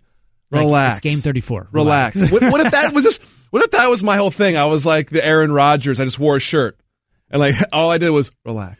There's more games. Well, relax. you did it earlier. You have to have a take on something. When this you is did it why earlier, we are on the air. When you were like, none of this matters anyway because they're going to lose to the Warriors. And I'm like, yeah, man, but we got a few months here before that. Can we get That's to that? the funny thing. Like, I love it when people are like, Tex, you're overreacting on this. They're paying me to overreact. ESPN wants me to overreact on this stuff. So I am overreacting. The Cavs are going all the way until the finals. Yeah. And then they're going to lose the finals. And I'm overreacting. They're not going to make it to the finals. Okay, here we go. That's how you. That's the hot take right there. That's how you do it. All right. No, but just forgive me if I'm a little bit, and you have forgiven me, so thank you for that today. Yep. I'm not buying one game, and wow, this new crew's all together. Andrew Luck, he's got a new coach, Frank Reich. Okay, first of all, the Colts strike out on the offensive coordinator from the team that lost the Super Bowl, Josh McDaniels and the Patriots. So they go get the offensive coordinator of the team that won the Super Bowl, the Philadelphia Eagles. They got Frank Reich to come over and become the head coach of the Indianapolis Colts. Ryan Russillo and I used to do this thing. I think I told you about this a minute ago. It's like you kind of look at a guy and you go, does he look like a head coach or does he have coordinator face? I mean, the best example of that is Ben McAdoo. Ben McAdoo had coordinator face, right? You look at Ben McAdoo, you go, coordinator. Yeah, definitely with that mustache. Right. Coordinator mustache, 100%. Cerruti, did we say, in retrospect, and trying to be honest with ourselves, you're already nodding like you're, God. Doug Peterson? I think we said Doug coordinator Peterson. Face. Coordinator face. 100%. Good call. I still stand by it. Well, that was... But hey, man, I'm not saying just because you have coordinator face, you can't be a great coach. And Peterson's obviously a great coach, but he still has coordinator face, and we know why. Partially, it's the visor. I mean, Spurrier. Who else is the famous visor? There's another. Oh, Dabo. Dabo's a visor guy, right? No. Gruden wear Kirby Smart. He's Kirby Smart. They haven't won anything though. You got to have champions. See, John Gruden wore Coordinator visors, face. Right? Gruden was a visor guy. Well, do you think he'll wear visors again in Oakland? I hope so. Bam! There you go. Visors. It's not just visors. I stand by. Peterson did have coordinator. It's hard now to look back on him and go, yeah. Technically, he still called the plays, so he was still a like coordinator. The offensive What are we even talking about? I don't even know what we're talking about anymore. Well, here's what we're talking about. Does Frank Reich have coordinator face? You need to look him up? I don't know. Here's a question. Wait. Do you need to look him up, or can you picture Frank Reich right now? I'm picturing the picture of him signing his contract and the picture of him next to the Colts owner with the newspaper to make sure that the Colts fans know that he actually signed his contract. That's brilliant. And you know what? If a guy can make fun of himself, you're all right in my book. And I think going to the Colts after that debacle with Daniels, like, he's going to get, there it is. Look at that face. That is a great, it's almost like, do I really have to do that? And they're like, yes, you have to do that. That's not coordinator face. I'm going to tell you right now, that's front office face. That looks like front office guy. It's the same one. Frank Reich looks like GM. We're looking at pictures of Frank Reich on ESPN News right now for those who are listening on ESPN Radio. I'm going to tell you something. He's got front office face. I think he looks like a GM, probably president of football operations. Not quite GM, but more the guy behind the guy. Yeah. And by the way, I want to ask you something else. Have you seen this run we're on of coordinators? No, I'm sorry. Backup quarterbacks, head coaches. Okay. Jason Garrett, Doug Peterson, Frank Reich. I think I'm missing another one or two. Here's my question. Now, people mocked this take, and I don't care because I'm on record and I'm sticking with it, and time is proving me right. In fact, I've inched forward on this take that the head coach of the Dallas Cowboys should be Tony Romo. Do you think the fact that he wasn't a backup quarterback is going to be a problem? Where's the starting quarterback head coach? Who is that? I think the tough part is how many really successful starting quarterbacks want to go through the grind of being a head coach. You think it's just like that's tough. The backup quarterback's got that grind in him? Yeah, like backup quarterbacks they go into the season knowing that if all goes well, I don't play. If everything goes to plan and I help my team in practice and do all the things I have to do to break down film for my guys, I'm not playing. But you know what the reputation is? Because he's the backup, he's doing a little more film study, he's in the X's and O's, he's on the clipboard. I am in 100% agreement. I think that backup catchers in baseball, backup quarterbacks, those type of guys make great head coaches and managers because of that reason. Yeah, but this is what I'm saying. Is that a fake reason? I mean, do you think that Tony Romo really studied less film or spent much less time on the clipboard than I don't know? No, but does Tony was backing him up at the time? Does Tony Romo want to grind it out and be a head coach? I think that's the issue. The issue is these guys don't. No. Would you be a manager? No chance. No chance. Will Cain Show is presented by Progressive Insurance. No chance Mark Teixeira ever manages in the Major League. Well, I don't say ever. In the next 10 years, when I have a lot of things I want to do and my kids are young, no chance. Because it's the grind. The grind, man. Like, I retired because of the grind that I didn't want to do it. I'm not going right back to it. All right, it's been the Will Cain Show on ESPN Radio and the ESPN app, hanging out with Mark Teixeira all day today. We'll see him again all day tomorrow. Straight ahead next, Spain and Fitz. Thank you for listening to the Will Cain Podcast. You can listen to the Will Cain Show live weekdays at 3 Eastern on ESPN Radio and on the ESPN app. The Will Cain Podcast.